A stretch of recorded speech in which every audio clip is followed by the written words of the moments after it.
Hello, this is the RPG Pundit, the final boss in internet shitlords. I've had quite a time trying to get this video going. I was setting it up, and then all of a sudden, my little, what do you call it, the tripod that I use for my camera stand, one of the legs just plain snapped off. I really need to figure out some better setup than this. So right now I had to prop it up on a delivery box. With two parts, the two legs that are remaining propped up against the edge of the box. But it seems to be working, so okay. First of all, check it out. I have got the Gonzo Fantasy Companion, and this book is an incredible collection of resources that you can use to weird up your fantasy in lots of exciting different ways. I'm going to do a video about it very soon, where we're going to do a flip through, and I'm going to explain the design notes of it, and you'll see just how incredibly packed it is. It's I think 232 pages, and it's just absolutely full of stuff. Right, everything in there is immediately usable, so it's great. But I wanted to mention it now. Check it out if you haven't checked it out yet. Check out my other products like Invisible College and Sword and Caravan, and Lion and Dragon, Dark Albion, Star Adventure. I've got too many now. I can't even remember them all now.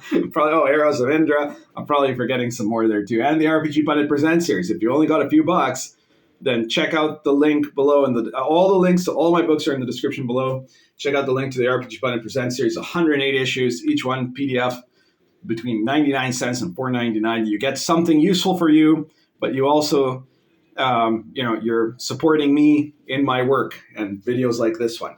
So let's get to the point now. This is not something precisely new, but it is something that has now jumped once again to attention in some of the social media.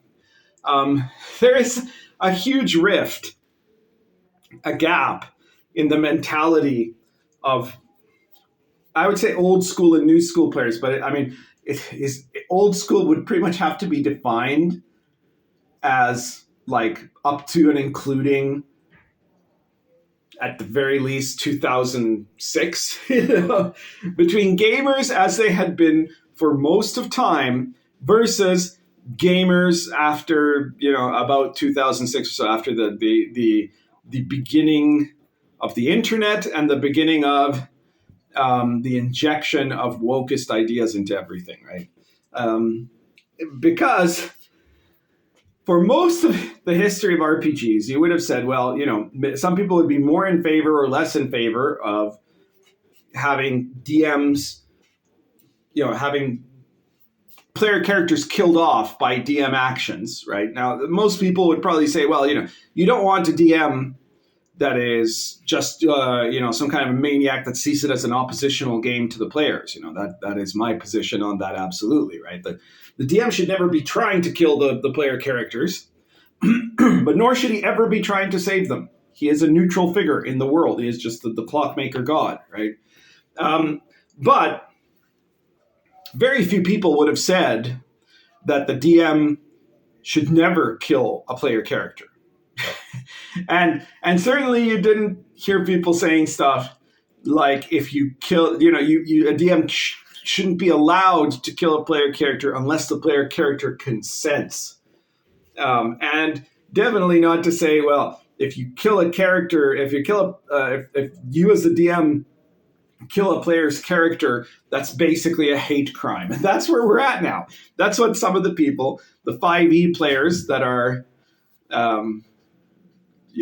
that have taken over that part, that increasingly toxic part of the hobby, are saying. And it seems quite crazy, right? Now, I have talked about this before in different occasions, but now it's come back to the forefront with this idea, and it was particularly elaborated by one 5e YouTuber named Scott Garibay, who, by the way, he's very clearly disturbed. He's a disturbed human being and probably needs some kind of professional help. So you might say, well, but Pundit, come on, that guy's out, way out on left field, even for, a WotC guy, right? Even for a 5e fanatic. Well, yes, sort of.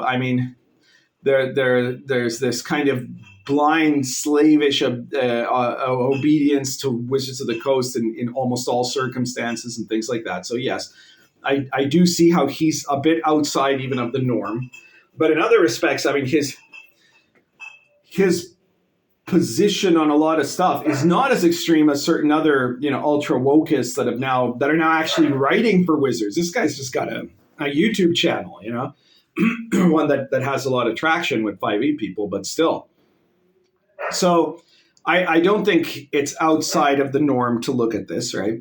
And he was basically making a couple of arguments. First, that it's a grievous assault basically on a player if a DM kills their character or just even allows their character to be killed, right? Well, we're not talking here about like the DM going, well, I don't like you, so now a lightning bolt hits you from the sky and you take 20 d6 points of damage and you're going to die, right? No, he's talking about like, they're fighting orcs and the player character gets hit too many times by orcs and dies, right? That's what we're talking about, right? 5th edition has always been less lethal than old school editions. But even in 5th edition, it's possible to die. It's very hard in the default rules, unless you make the rules grittier with some of the options in the DM's guide. You have to do like 3 failed saves and have nobody come to rescue you for your character to die. So it's pretty difficult. But he's saying even that, it's basically a hate crime if you kill a person's character, right? And that by itself, this would just be a moaning and complaining type of video if that was all I was going to get around to, right? Is to say, look at how screwed up these kids are, right? But what I'm actually interested in is why they're like this. And what is it that has changed in gaming culture that makes that view very much in the mainstream for 5e, right? Remember when one of the characters from Critical Role died in a freak accident where they weren't controlling the improv correctly, there was absolute outrage from thousands of gamers that were fans, or thousands of at least audience members that claim to be gamers, even if they don't actually game, who were fans, that were all saying that it was like an outrage that the character died, So that mentality is very clearly there. This isn't just Garibay being crazy, right? This is general.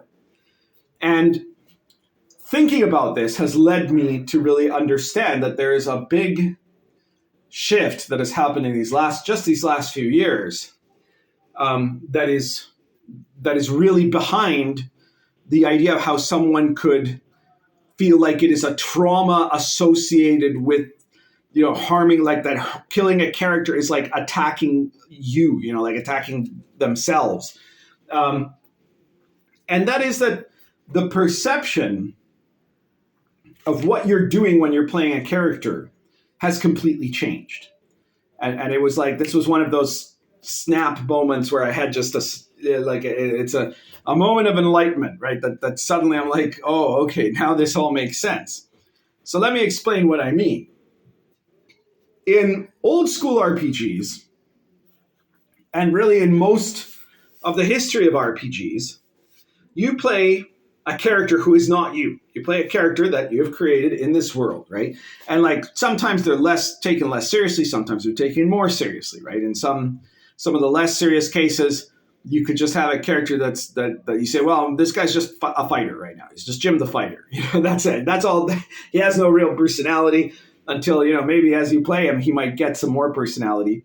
And you're just running him along. And so in that case, it might be that some of your own qualities are showing. Oh, it's Meatball. Do you know Meatball spent like 2 hours outside today because I'd gone out to eat. And I was sure she was inside the house. But somehow, just as I was opening and closing the door, she snuck right out into the garden.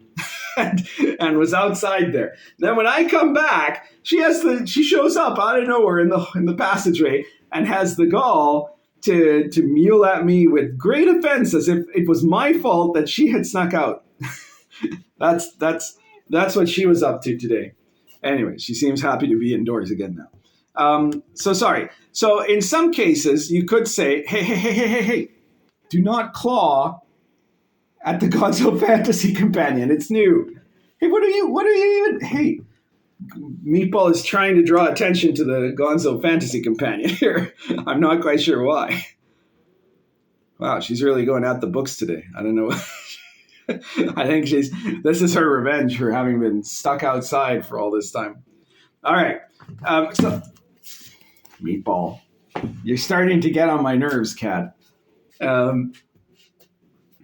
So you got like the guy playing Jim the Fighter, and he has no real personality. So it's basically going to be some ways an extension of just what the player wants to happen, right? And if that's done to too far an extent, it becomes seen as like a poor role player, right? That's somebody who isn't really getting into the full spirit of the game, right? He's treating that more like it was like one of those computer generated dungeons, right? NetHack or something. Worse still, there are always some people for whom playing a character, there was always just basically them playing themselves, just in different costumes, right? And those people are also seen as poor role players. And then there's the ones where they're playing a character where it's very clear that character is like fantasy wish fulfillment version of themselves, right? So it's them if they were handsome and super powerful and were, from a noble family. These are the people who write 50-page backstories. They're Mary Sues, right? Mary Sue extensions of their own selves. And those sorts of characters were usually pretty much despised by everybody except the guy that created it, right? Because it was seen as, really, really irritating. Like it's just you realize that this guy is just using everybody else in the party as a wish fulfillment fantasy of his own narcissism, and that was usually the norm. The ideal in role playing for almost all of role playing's history was that you had a character and you made that character be a different person than you, and you tried to interpret that person.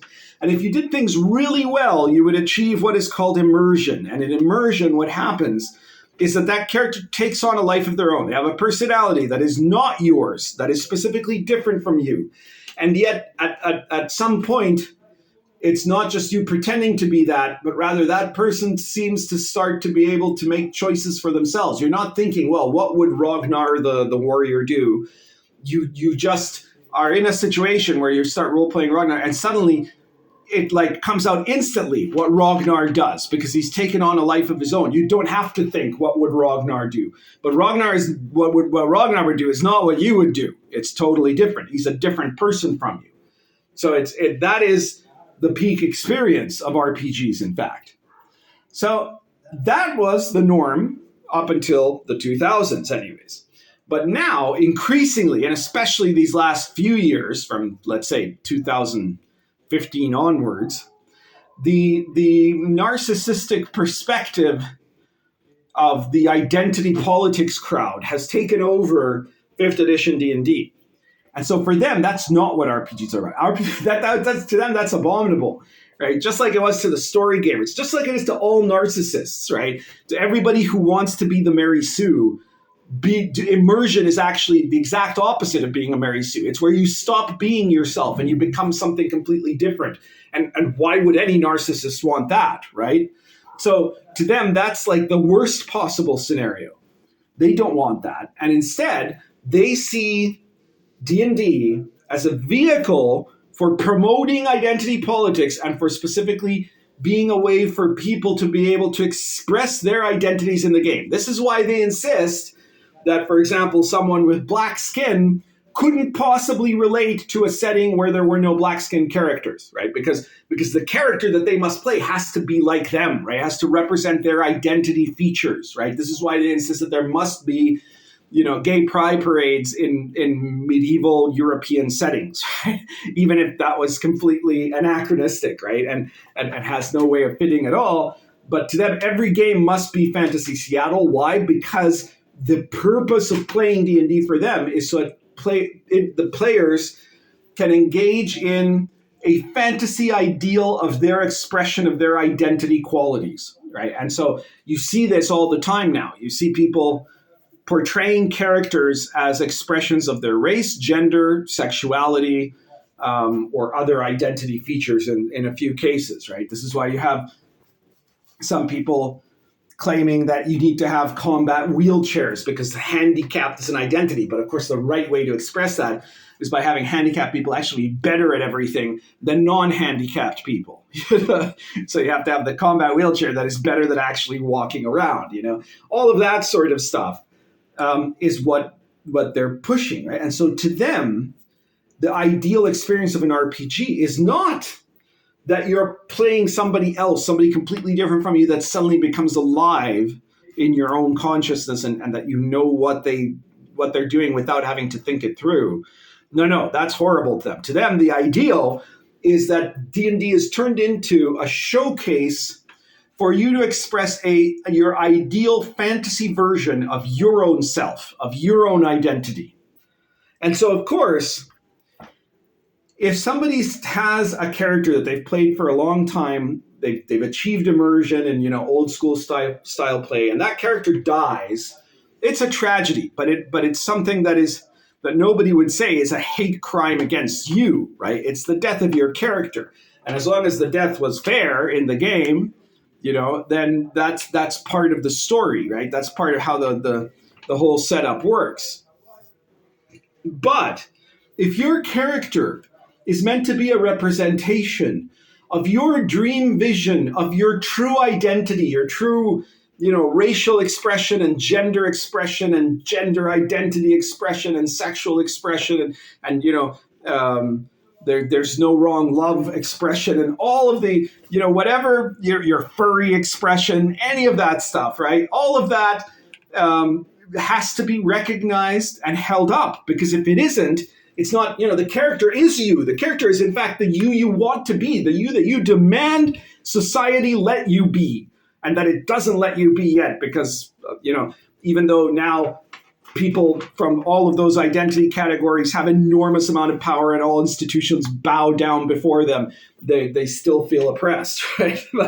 but in fact, it's really just about, feeling oppressed to be able to keep holding on to power. Okay, anyway, the point is that you are on the constant lookout for anything that assaults your identity. So killing a player character that is an extension of your identity is by definition to them a hate crime, right? It's obvious. So this is why we have that difference.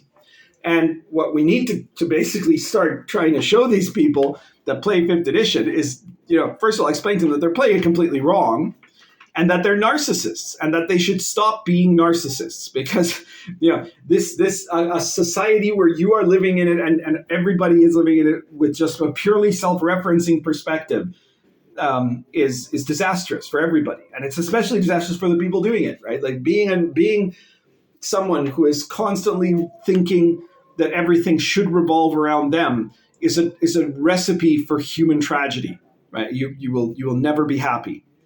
You always will think that's the way to your happiness, but it's actually the exact opposite. You will be happy the less you think you're the center of the universe. Trust me, it's true. All right. Anyways, that is basically what I had to say. I don't know if there really is a good way to solve this, because it seems like our society is becoming vastly more narcissistic, not less.